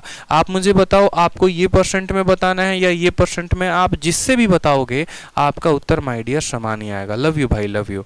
ठीक है, तो आप यहाँ पर देखो, आप बोलोगे सर 8 नंबर 1% के बराबर, तो 20 नंबर कितने के बराबर, 8 नंबर 1%, तो ये जो 1% है ये कितने नंबर का मान है, 8 का, ये 8 का मान है। हमें 20 का मान बताना है, 20 से गुना करेंगे, 8 से काटोगे तो 2.5 बार में कटेगा, 2.5 बार में, यानी जो व्यक्ति 40% ला रहा है अगर वह 2.5% और लेकर आए तो वो पास हो जाएगा, यानी पासिंग कितना हो गया, 42.5। या ऐसे कह सकते हो 8 नंबर 1% के बराबर, तो 44 जो होता है वो 5.5% होता है, तो 48 में से 5.5 जाएगा तब भी कितना आएगा, 42.5। एग्जामिनर को घुमाने दो, वो सवाल कितना घुमाता है, करने दो उसको टफ जितनी उसकी मर्जी है। आपके कंसेप्ट अगर एकदम क्रिस्टल क्लियर है ना, शीशे की तरह साफ है, तो आपको सवाल में कभी भी कोई परेशानी हो ही नहीं सकती है। एक एक बातों को शुरू में सीखना है, बहुत ही कायदे तरीके से, बहुत ही प्यार तरीके से सीखना है, और एकदम मुझे यही चाहिए, डेली मुझे यही चाहिए। जिस तरीके से मेरा हर स्टूडेंट आज मेरा भाई बहन आंसर दे रहा है, उसी तरीके से आप सभी से मुझे आंसर चाहिए, और मैं समझूं कि ये 1 घंटे जो है मेरा पढ़ाया हुआ सफल हुआ और आप लोगों ने चीज़ों को सीखा काफ़ी अच्छे तरीके से। फाउंडेशन बैच है तो फाउंडेशन को मजबूत करना है। टफ सवाल तो पूरी ज़िंदगी पड़ी है लगाने के लिए, बस अपने फाउंडेशन को मजबूत कर लें। सवाल में इसी तरीके से बोला गया है। अब देखो यहाँ पर आपसे परसेंटेज नहीं पूछा जाएगा, मार्क्स पूछा जाएगा। ठीक है, सवाल को देखिए। अब सवाल में देखो, यहाँ पे एक एग्जाम में स्टूडेंट को 20% नंबर आते हैं और वो 30 नंबरों से फेल हो जाता है। दूसरा व्यक्ति 32% लाता है और वो 42 नंबर ज़्यादा लेकर आता है पास मार्क्स से। तो अब मार्क्स पूछा गया है। जब मार्क्स पूछा जाएगा तो मार्क्स बताएंगे, जब परसेंटेज पूछा जाएगा तो परसेंटेज बताएंगे। आप मुझे बताइए कि व्यक्ति को 20% अंक आए हैं कि नहीं आए हैं, तो बोलेंगे हाँ। और कितने अंकों से फेल हुआ है, 30, यानी इसको 30 अंक और आ जाते तो बेचारा पास हो जाता। दूसरा वाला स्टूडेंट कितना लेकर आया, तो बोलेंगे सर 32% लाया। और पासिंग से ज़्यादा लाया कि कम लाया, तो बोलेंगे सर ज़्यादा लाया, मतलब 42, उसमें से क्या करिए, घटा दीजिए। 32 और 20 का डिफरेंस कितने का होता है, तो 12% का। और 42 में से -42 में से जब आप माइनस करेंगे 30 को, तो ये -72 होगा। हमें सिर्फ नंबर लिखना है, यानी ये बराबर है 72 अंकों के। ये 72 अंकों के बराबर है। 12% अगर 72 अंकों के बराबर, तो 1% कितने के बराबर माय डियर, 1% 6 मार्क्स के बराबर है। 1% कितने के बराबर है, 6 मार्क्स के। आप मुझे बताओ, यहाँ सवाल में खुद बताओ मुझे, पासिंग परसेंटेज पूछा है कि पासिंग मार्क्स पूछा है, तो बोलेंगे सर पासिंग मार्क्स पूछा है। ये सारे ऑप्शन गलत हैं, आप इनको कुछ पल के लिए काट दो। पासिंग मार्क्स पूछा गया है, तो 1% 6 नंबर के बराबर, तो पासिंग मार्क्स की वैल्यू या तो इसमें रख दो तो मिल जाएगा, या इसमें रख दो तो मिल जाएगा। 1% 6 नंबर के बराबर, 20% 120 नंबर के बराबर बोलो। ठीक है, 1% की वैल्यू 6 नंबर, तो 20% की वैल्यू 120, 120 में 30 आ जाएगा, तो लड़का हमारा 150 नंबर लाकर पास हो जाएगा। या 1% 6 नंबर के बराबर, तो 32% कितना होगा, 192, और 192 में से आप 42 घटा दोगे तो भी 150 नंबर आएंगे, और 150 नंबर में वो पास हो जाएगा। तो इसके ऑप्शन जो थे वो थे 150, 100 नंबर, आपके थे 40 नंबर, और थे यहाँ पर 200। आप इस तरीके से लिख लो। ऑप्शन नंबर ए जो है वो करेक्ट आंसर है। फिर से मेरी बातों को समझिएगा, हमें मार्क्स में बताना है। जब मार्क्स में बताना होता है तो ये ऑलरेडी मार्क्स में है, इसको मार्क्स में बदल दो। ठीक है, जैसे ये ऑलरेडी मार्क्स में है, इसको बदल दो तो बता पाओगे। और परसेंटेज में बताना होगा तो ये ऑलरेडी परसेंटेज में है, इसको भी परसेंटेज में बदल दो तो आंसर दे पाओगे। ठीक, 1% 6 नंबर के, 20% 120, 120 में 30 और आ जाता, यानी 150 नंबर पर वो लड़का हमारा पास हो जाता। ठीक है। अगर मान लीजिए इसी सवाल में हमसे परसेंटेज पूछता पास करने का परसेंटेज कितना है, तो आप बोलते सर 1% 6 नंबर के बराबर, या 6 नंबर 1% के बराबर। अगर 6 नंबर 1% के बराबर, ये ऑलरेडी प्रतिशत में है, बस इसको प्रतिशत में बदलना है। बदलना है तो बोलोगे 6 नंबर 1%, तो 30 नंबर कितना परसेंट, 5% होगा। होगा कि नहीं होगा? यानी ये 20% है और 5% और आ जाए, यानी 25% क्या होगा हमारा, पासिंग मार्क्स होगा। ठीक है, क्या होगा, पासिंग मार्क्स कितना होगा, 25%। और साथ में कल के दिन अगर आपसे टोटल वैल्यू पूछ दे तो 25% का मान 150, तो 100% का मान कितना होगा, 600, यानी 600 नंबर पे जो है हम पेपर को क्वालिफाई कर पाएंगे। ठीक है। हिंदी में थोड़ी सी गलती है, ठीक है। Find the percentage of pass marks. अगर परसेंटेज ऑफ पास मार्क्स पूछा है तो बहुत आसान है, 25% हमारा उत्तर है, हम 25% दे देंगे। अगर हमसे मानो यहाँ पर नंबर पूछता है तो हम नंबर बताएंगे। हमसे 2 सवाल पूछे गए हैं, हम दोनों बता सकते हैं। जैसे इस सवाल में बोला है परसेंटेज ऑफ पास मार्क्स, तो कोई दिक्कत की बात नहीं, 25% पासिंग मार्क्स होगा। लेकिन अगर हमसे पासिंग मार्क्स पूछ दे, नंबर पूछ दे, तो इसको भी नंबर में बदल के सवाल को किया जा सकता है। जैसे अगला सवाल आ जाइए, आपसे दोनों बातें पूछी गई हैं जो मैं आपसे कहने की कोशिश कर रहा हूं। सवाल में आपसे पासिंग मार्क्स भी पूछा गया और आपसे टोटल मार्क्स भी पूछा गया है। दोनों सवालों को देखिए। एक व्यक्ति 45% अंक लेकर आता है और 24 नंबरों से फेल हो जाता है। दूसरा 55% अंक लेकर आता है और 36 नंबरों से फेल हो जाता है। पास करने के लिए कितने अंक चाहिए, टोटल नंबर कितने चाहिए, दोनों बताओ। आप लोगों को एक दिल की बात बताऊं मैं, देखो पता है क्या होता है, जब गणित समझ में आना शुरू हो जाता है ना, जब मैथ्स अच्छे से समझ में आना शुरू हो जाता है, तो आपकी रुचि ऑटोमेटिक मैथ्स में आनी शुरू हो जाती है। जहां पर आपको 50 सवाल लगाने होते हैं, वहां पर आपकी उंगलियां 100 सवाल लगा देती हैं। जहां पर आपकी सीटिंग 1 घंटे की होती है, वहां पर आप 2 घंटे बैठ जाते हो। और फिर उसके बाद क्या होता है कि आप थोड़े थोड़े अपने लेवल को खुद बढ़ाना शुरू करते हैं और टफ क्वेश्चन से भी आपको प्यार होना शुरू हो जाता है। लेकिन वहीं अगर मान लीजिए कि मैथ्स समझ में नहीं आया और जहर के चक्कर में शुरू में रह गए, तो पूरा का पूरा जो शरीर है वो भी जहरीला ही हो जाता है। ना बेसिक ही सवाल समझ में आएगा और ना टफ क्वेश्चन ही समझ में आएगा। आप मुझे बोलेंगे कैट लेवल पढ़ाने का, हम कैट लेवल पढ़ा देंगे। आप मुझे बोलेंगे एमटीएस लेवल पढ़ाने का, हम वो पढ़ा देंगे। बट महत्वपूर्ण क्या है, महत्वपूर्ण हमारे लिए वो बात है कि हमें समझ में किससे आ रहा है। ये फाउंडेशन बैच को इस तरीके से रखा गया है कि आपको एकदम 0 लेवल से उठा के थोड़ा ऊपर लेवल तक लेकर जाएं, ताकि आप हर तरह के सवालों को कायदे से समझ पाएं। अब ये सवाल को देखेंगे तो 45% लाकर भी 24 नंबर से फेल होता है। आपको जितनी चीजें करा रहा हूं उसको अच्छे से करते जाओ, सभी चीजें समझ जाओगे। कितने नंबर से फेल हो गया, 24 से। यानी इसमें अगर 24 नंबर आता तो वो लड़का पास हो जाता। होता कि नहीं होता, बोलोगे हाँ सर। ये 24 क्या है, ये 24%, ये 24 नंबर है। फिर बोला गया है कि जब वह 55% लाता है तो 55% के साथ कहानी क्या होती है, उसको 36 अंक अधिक मिलते हैं, 36 मार्क्स अधिक मिलते हैं। आप बोलेंगे सर 55 और 45 का अंतर कितना हो गया, तो 10%। 36 और 24 को जोड़ो तो कितना हो गया यहाँ पर 60 मार्क्स। 10% कितने के बराबर है, तो 10% हमारा 60 नंबर के बराबर है। आप कह सकते हो, बोलो 10% कितने के बराबर है, 10% 60 नंबर के बराबर है। तो 1% कितने के बराबर होगा, 1% हमारा 6 नंबर के बराबर होगा। बात करते हैं यहाँ पर पासिंग मार्क्स की, पीएम की बात करते हैं। सवाल में बोला है पास होने के लिए नंबर कितना चाहिए। आप सभी को एक बात सिखाया ना हमने कि अगर नंबर पूछेगा तो नंबर बताएंगे, परसेंटेज पूछेगा तो परसेंटेज बताएंगे। पास होने के लिए कितने नंबर चाहिए, 45% चाहिए और 24 नंबर चाहिए। 1% का मान 6 नंबर, तो 45% को इससे गुना करो, 6 चौके 24, 6 पचे 30, यानी 270 नंबर और साथ में 24 नंबर और, यानी पास होने के लिए 294 नंबरों की आवश्यकता है। ठीक है, पास होने के लिए कितने नंबर्स की आवश्यकता है, 294। और बोला गया है टोटल नंबर हैं कितने, कितने नंबर का पेपर है। आप मुझे बताओ, अगर हम बात करें टोटल मार्क्स की तो 10% का वैल्यू कितना है, 60 नंबर। और जो टोटल मार्क्स होता है, जो टोटल पेपर होता है, वो होता है 100% का।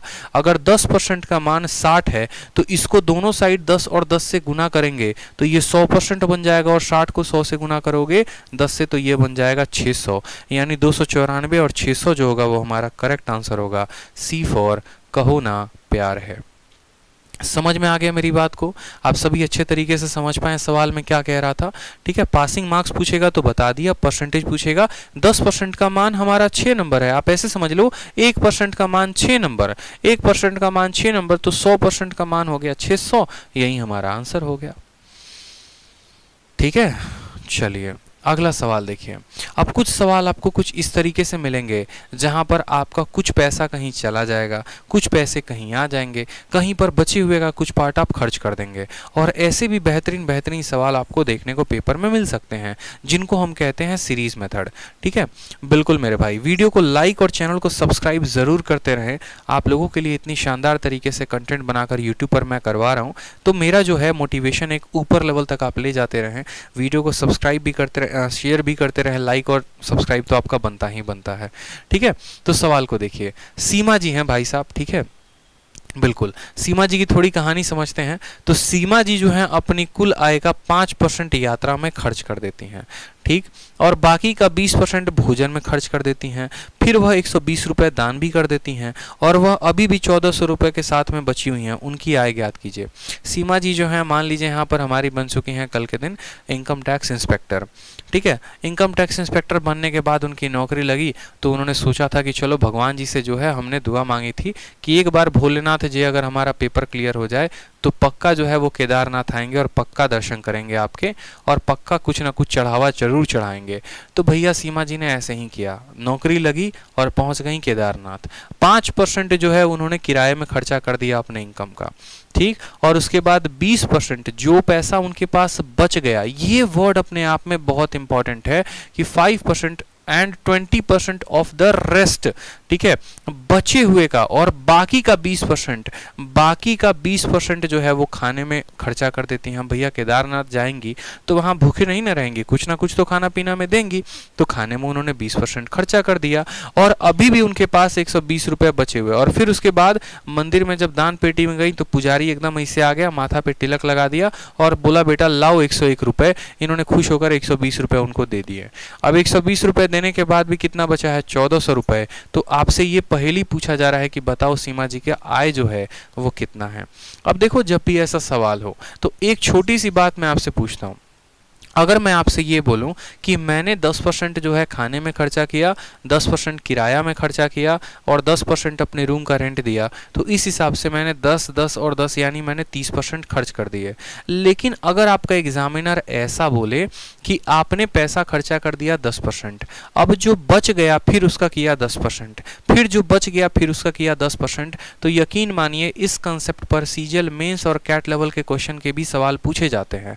और कैसे पूछे जाते हैं? तो गैम्बलिंग हो गया, वहां पर भी सवाल पूछा जाता है कि आप पहली बाजी में 50% पैसा, या पहली बाजी में आप जो है पैसा जो है आपका दोगुना हो जाता है, फिर आप पैसा एक दूसरी बाजी खेलते हैं, पैसा उसमें हार जाते हैं तो आपका पैसा आधा हो जाता है, फिर पैसा जीतते हैं दोगुना, ऐसे कर करके तो 4 बाजियों के बाद या 4 सट्टों के बाद आपके पास कितना पैसा बचा है, इस तरह से सवाल पूछेगा। या आपसे ऐसे पूछेगा कि पहले जो है आपने 20% कहीं पर अपने बेटी को दे दिया, फिर बचे हुए का 10% अपने बेटे को दे दिया, फिर बचे हुए का 50% अपनी प्रिय पत्नी को दे दिया, अर्धांगिनी को दे दिया, आज आपके पास इतने रुपए की संपत्ति बची है, तो बताइए आपके पास कितने रुपए थे। इस तरीके से करते करते इस तरह के 100 सवाल आपसे बनाए जा सकते हैं। आपको हर तरीके में एक ही बात का ध्यान रखना है, और वो है आपको सीरीज का मेथड। सीरीज मेथड जिस स्टूडेंट को ध्यान है ऐसे सवालों में, वो बड़े आसानी से बना लेगा, और हर बात को बड़े कायदे से समझना है। जैसे मान लो हम मानते हैं कि सीमा जी का इनकम कितना था, तो एक्स था, एक्स था कि नहीं, 5% उन्होंने अपनी इनकम का खर्चा कर दिया ट्रैवलिंग में। 5% यानी जो भी यहां दिया जाएगा आपको क्या करना है, उसका बट्टा लिखना है। तो 5% का बट्टा हो गया 1/20, यानी आपका एग्जामिनर आपसे ये कहना चाहता है कि अगर सीमा के पास 20 रुपए थे तो उसमें उसने 1 रुपए खर्च कर दिए, तो अब उसके पास कितने बचेंगे? जो बचेगा वो होगा 19/20। कितना बचेगा? 19/20 बचेगा। बोलोगे सर आपने बचे हुए ही क्यों वैल्यू ली है? क्योंकि मेरे भाई सवाल में बोला है 20% ऑफ द रेस्ट, ठीक है, बचे हुए का 20%। तो जब हमसे वो बोल रहा है बचे हुए लेना है, तो 20 में एक खर्चा कर दिया, तो बचा कितना? बचा 19/20, तो हम बचा हुआ मान लेंगे। अगर हमसे बोलेगा बचा हुआ मान लो, तो हम बचा हुआ मान लेंगे। समझ में आ गया? पहला 5% का कहानी क्लियर हो गया। फिर बोलता है कि 20% ऑफ द रेस्ट, बचे हुए का 20% खाने पे। 20% का बट्टा कितना होता है जनाब? तो 20% का बट्टा होता है 1/5। 5 में उन्होंने 1 खर्चा कर दिया तो बचा कितना, तो बचा 4, 4/5 बच गया। इतना रुपए था, कुछ दे दिए तो फिर इतना बचा, फिर इसमें से फिर इतना बचा, और फिर उसके बाद उन्होंने कितना दान पुण्य कर दिया, तो इसमें से उन्होंने 120 रुपए की जो है दान पुण्य कर दिए। अब इतने में से 120 को घटाने के बाद जो उनके पास बचेगा वो कितना बचेगा, 1400 रुपए बचेगा। हमसे बोला गया है इस एक्स का मान बताओ, यहाँ पर बता पाएंगे मेरे भाई। अगर सीरीज मेथड आपको आता है तो आप सवालों को सेकंडों में बना पाओगे। देखो कैसे, आप ऐसे भी कर सकते हो सीरीज मेथड के सवालों में कि आपका एग्जामिनर जो भी बोलेगा उसको 100 में से घटा दो। 5% बोला तो 100 में से 5 घटाओ 95%, और 95 का बट्टा होता है 19/20। 20% बोला 100 में से 20 घटा दो, तो 100 में से 20 घटा तो 80%, 80 का मान होता है 4/5। फिर उसमें से 120 डोनेट कर दिया, बचा कितना, 1400। ये 120 उधर जाएगा तो कितना हो जाएगा, देखो यहाँ पे 19 × 4 कितना हो जाएगा, तो 76x हो जाएगा, और नीचे 20 × 5 कितना हो जाएगा, 100 हो जाएगा। 120 उधर गया तो कितना हो जाएगा, 1520 हो जाएगा। 76 से काटोगे तो कितनी बार में, 20 बार में ये पूरा का पूरा कट जाएगा। तो x का मान 20 × 2 यानी 2000 रुपए की जो सिन्हा जी की क्या थी, तनख्वाह थी। Option number B for Baahubali जो होगा वो करेक्ट आंसर होगा। ठीक है, 2000। सवाल में एक एक बात को पूछा जाए। कल के दिन अगर मानो आपसे पूछा जाए कि उन्होंने यात्रा पर कितना खर्चा किया, तो 2000 का 5%। ठीक है, इस सवाल को एक थोड़ा और बढ़िया तरीके से आपको समझाते हैं तो आपको हर बात समझ में आएगा। एक एक चीज़ों को आप थोड़ा तोड़िए। अब मान लीजिए मेरे पास डेटा आ गया है 2000, तो अब मैं डेटा के बाद इस सवाल को सॉल्व करूँ तो क्या होगा। मैं ऐसे मान रहा हूँ कि मान लो सीमा के पास कितने रुपए थे, 2000 रुपए थे, और 2000 का 5% उसने ट्रैवलिंग में खर्चा कर दिया, तो 2000 का 10% कितना होता है, 200। 5% हो जाएगा हमारा 100 रुपए, यानी 100 रुपए सीमा ने किस में दे दिया, तो 100 रुपए सीमा ने ट्रैवलिंग में दे दिया। अब 2000 में से 100 रुपए दे दिए तो सीमा के पास कितना बचा, 1900 रुपए बचा कि नहीं बचा, तो बोलोगे हाँ सर। अब 1900 का वो 20% किस में खर्चा करती है, खाने में, तो बोलोगे सर 1900 का 20% कितना होता है, तो 380 रुपए, और ये 380 रुपए किस में चला जाएगा, तो फूड में चला जाएगा। 19 में से 3 गया 16, ठीक है, 1520 रुपए अब उसके पास बचेंगे। 1520 रुपए में से 120 रुपया वो लड़की क्या कर देती है, दान पुण्य कर देती है, डोनेट कर देती है। 1520 में से इसको घटा दो तो बचा कितना, 1400 रुपए, और यही बोला गया है कि बाद में कितना बच रहा है, 1400। तो इस तरीके से आप अपने दिए गए सवाल को वेरीफाई करके समझ भी सकते हैं। अब आपको पता चल रहा होगा कि क्यों हम रिमेनिंग वर्ड के इस्तेमाल को कर रहे थे, तो क्यों हम 1/20 ना लेकर 19/20 ले रहे थे, क्यों, क्योंकि 20,000 में से इतना घटा के 1900 लेना था, 1900 में से 380 घटा के 1520 लेना था, और इसमें से 120 घटा के 1400 लेना था। इसी वजह से इसका 19/20 ले रहे थे, इसका 4/5 ले रहे थे, फिर उसमें से घटा रहे थे, और वो 1400 बराबर आ रहा था। समझ में आ रहा है बातों को, कंसेप्ट क्लियर रखो अपने, ताकि सवाल किसी भी तरह का आए तो कहीं पर कोई परेशानी ना हो। समझ में आ रहा है, वीडियो को लाइक करते रहेंगे बिल्कुल। अब अगला सवाल देखिए, जैसे अगला सवाल एकदम लंबा सवाल है बट कोई फर्क नहीं पड़ता। अरिंदम 23% अपनी इनकम का इंश्योरेंस पे खर्चा करता है, 33% खाने पे खर्चा करता है, 19% अपने बच्चों की पढ़ाई में करता है, 16% एंटरटेनमेंट में खर्चा करता है, और बाकी बचे हुए पैसे को बैंक में जमा कर देता है। टोटल अमाउंट जो है उसने कितना खर्चा किया है, किस पे, खाने पे और साथ में इंश्योरेंस पे। अब ये सवाल देखो इतना आसान है, मतलब इसमें कहीं पर भी रिमेनिंग वर्ड का इस्तेमाल नहीं किया गया। देखो आपके परीक्षा में 2 तरह के प्रश्न पूछे जाते हैं, चाहे आप कोई भी परीक्षा दे रहे हैं। एक तो यहाँ पर ये हर जगह पर रिमेनिंग वर्ड का इस्तेमाल होता है, 20% of the rest, 20% of the rest, और एक जगह ऐसा होता है जहाँ पर कोई भी रिमेनिंग वर्ड का इस्तेमाल होता नहीं, जहाँ पर सिंपल आप जोड़ सकते हैं।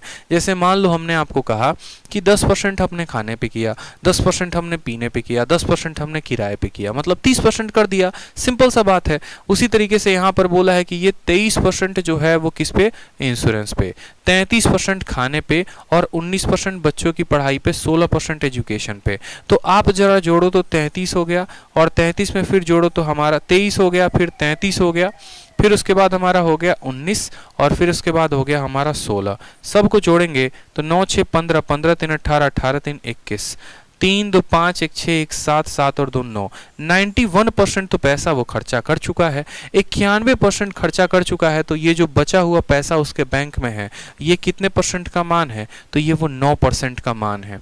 यानी यहाँ पर जो 504 रुपए है, ये कितने परसेंट का मान है? तो 9% का।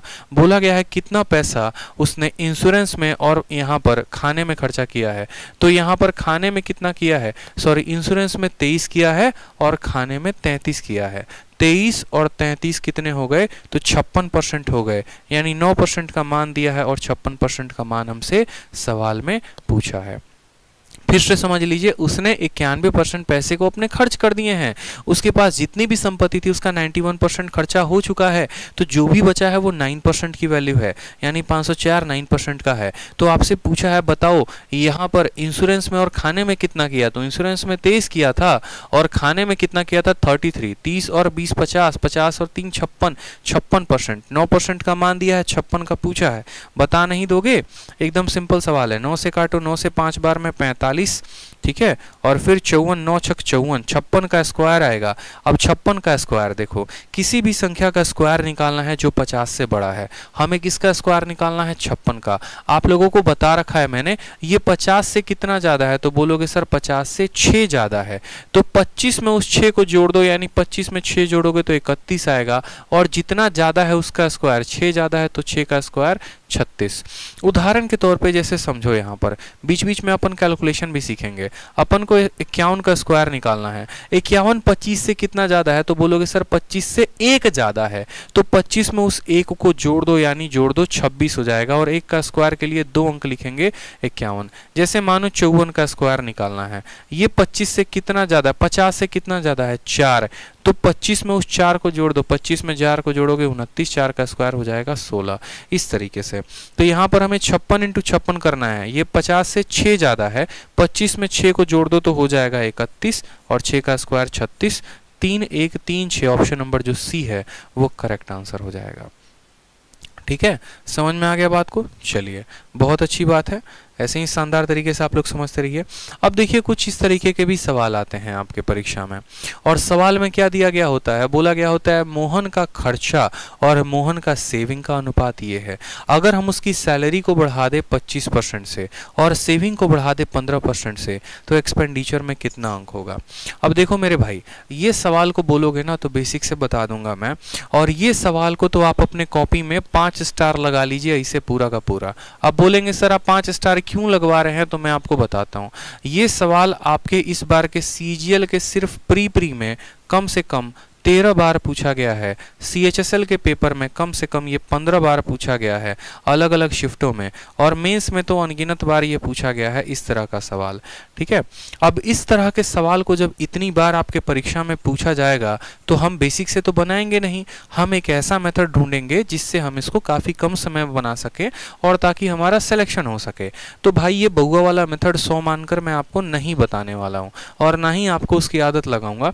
ऐसे सवालों को हम सीधा करेंगे तो किससे करेंगे? एलिगेशन के मेथड से। फिर से मेरी बातों को समझिएगा, कौन से मेथड से करेंगे? तो एलिगेशन मेथड से। अब बहुत बच्चे यहाँ पर रोना बिलखना शुरू कर देंगे, हाथ पैर पीटना शुरू कर देंगे, सर हम परसेंटेज पढ़ रहे हैं, हम एलिगेशन कैसे लगाएं? हमको तो एलिगेशन आइबे नहीं करता है, नामो सर पहली बार सुन रहे हैं। तो हम आपको ये नहीं कह रहे हैं कि आपको इस सवाल को लगाने के लिए पूरा एलिगेशन का पढ़ना जरूरी है। छोटी छोटी बातें बताएंगे, अगर उतना समझ लिए तो एगो जो बोलते हैं ना, 10वीं का बच्चा, 12वीं का बच्चा, 6ठी का बच्चा भी अगर वो समझ ले कि हम क्या बता रहे हैं तो वो भी इस सवाल को लपेट देगा। समझ रहे हो? ठीक है, बस एलिगेशन इतना बड़ा टॉपिक है, उसका एक छोटा सा कंसेप्ट उठाना है और इस तरह के सवालों में लगाना है। अब कैसे लिखेंगे, क्या लिखेंगे, क्या क्या होगा, तो अगर अगली 2 मिनट आप मेरी बातों को सुन लेंगे तो आप ऐसे सवालों को समझ लेंगे और बना पाएंगे सेकंडों में। तो बस मेरी बातों को सुनिएगा।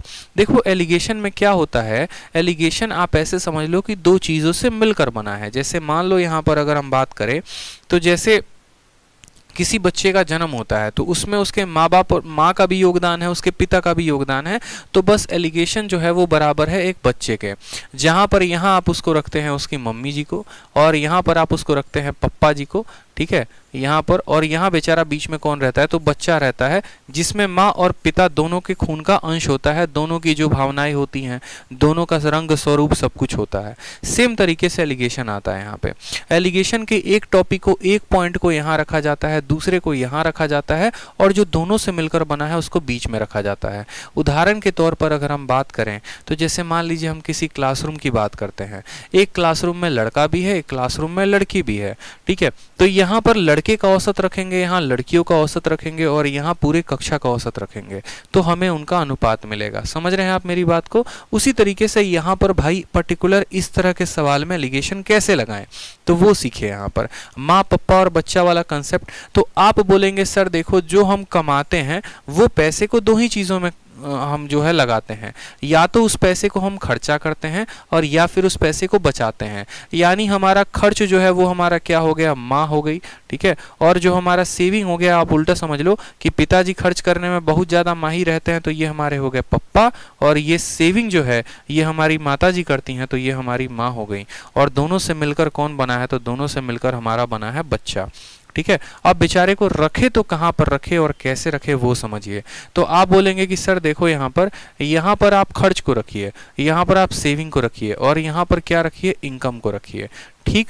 सवाल में बोलेगा किसमें कितने प्रतिशत की वृद्धि है। अगर कल के दिन मैं बोल दूं मैंने अपने खर्च को 10% बढ़ा दिया, एक्सपेंडिचर को 10% बढ़ा दिया, तो यहाँ पर वैल्यू आ जाएगी 10%। अगर मैंने कह दिया अपने एक्सपेंडिचर को 15% बढ़ा दिया, तो वैल्यू आ जाएगी 15%। अगर मैंने कल के दिन कह दिया मैंने अपने एक्सपेंडिचर को 5% कम कर दिया, तो -5%। मतलब यहाँ पर आपको बोलना है कि सर परसेंटेज का या तो इंक्रीज आएगा, नहीं तो डिक्रीज आएगा। यहाँ सेविंग का बढ़त आएगा, नहीं तो कमी आएगा। इनकम की बढ़त आएगी, नहीं तो कमी आएगी। मतलब इंक्रीज या डिक्रीज हमें यहाँ पर लिखना है, इसके अलावा और कुछ नहीं। और वो कहाँ से लिखना है, एकदम सवाल चीख चीख कर बोलेगा, ये लो मैं वैल्यू हूँ और मुझे उठा के यहाँ पर रखो, ठीक। अब जब आप इन वैल्यू को रख देंगे तो लाइन खींचने के बाद नीचे भी दो मान मिलेंगे, तो बोलोगे हाँ सर। अब नीचे मान वही मिलता है जो ऊपर होता है। यहाँ पर ई है तो यहाँ पर भी ई मिलेगा, और यहाँ एस है तो यहाँ पर भी एस मिलेगा, और इनका अनुपात मिलेगा। इनका क्या मिलेगा मेरे भाई, इनका अनुपात मिलेगा और कुछ नहीं।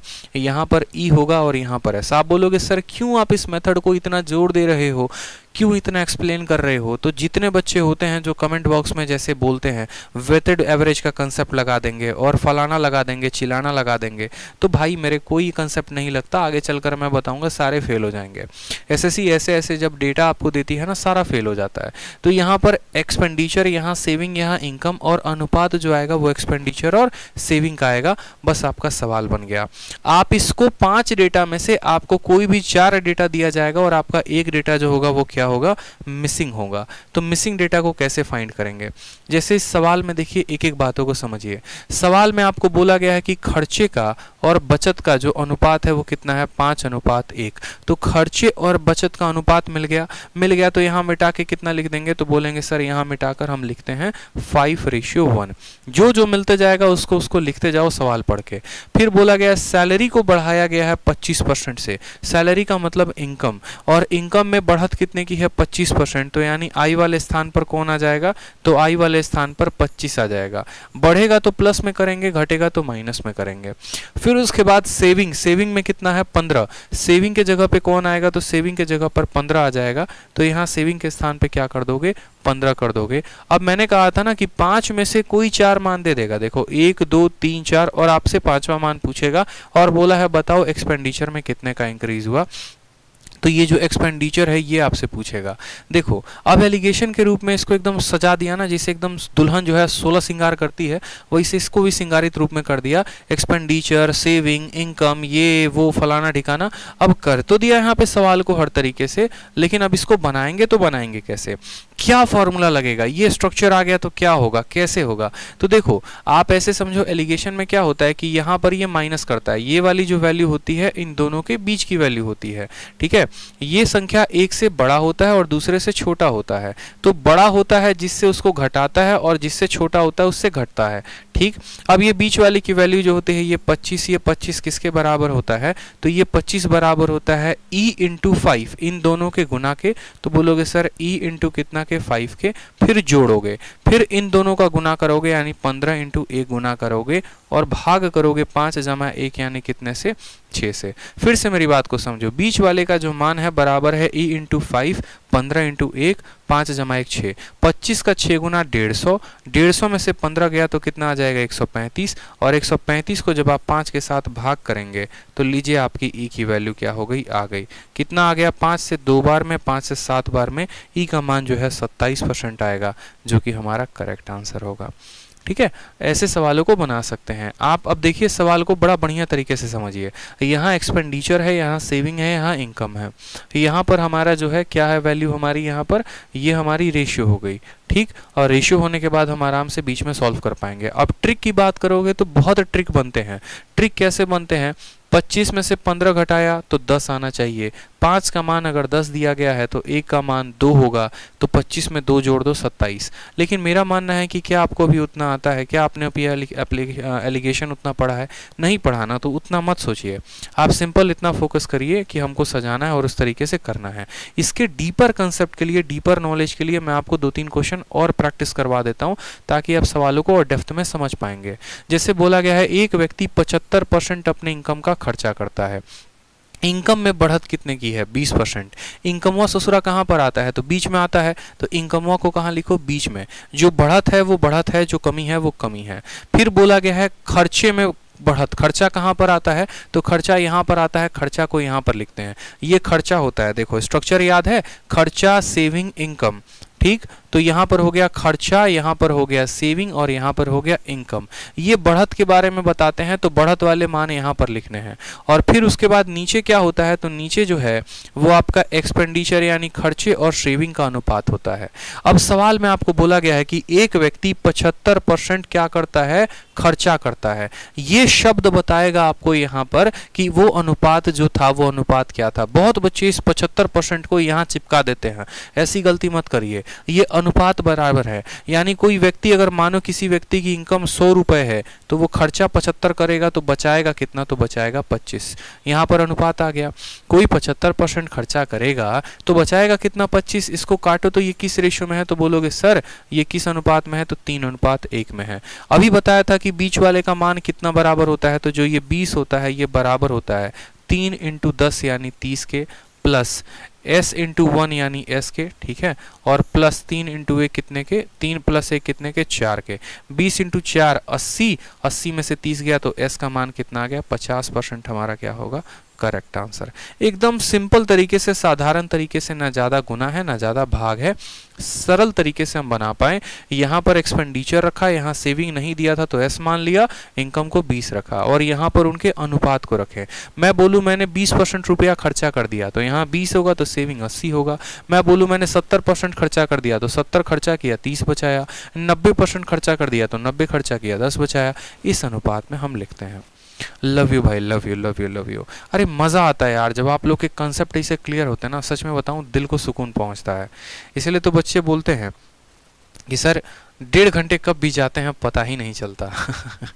ठीक है, अब देखो सेम तरीके से बोला गया है, एक्सपेंडिचर और सेविंग का जो है अनुपात है 3:1।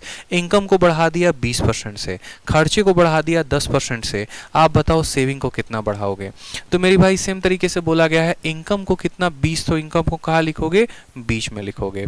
खर्चे को कितना बढ़ाया है, खर्चे को बढ़ाया 10, तो यहाँ खर्चे को लिखोगे, और सेविंग को यहाँ पर लिखोगे। और फिर इनका अनुपात कितना दिया गया है सवाल में, तो इनका अनुपात 3:1 दिया गया है।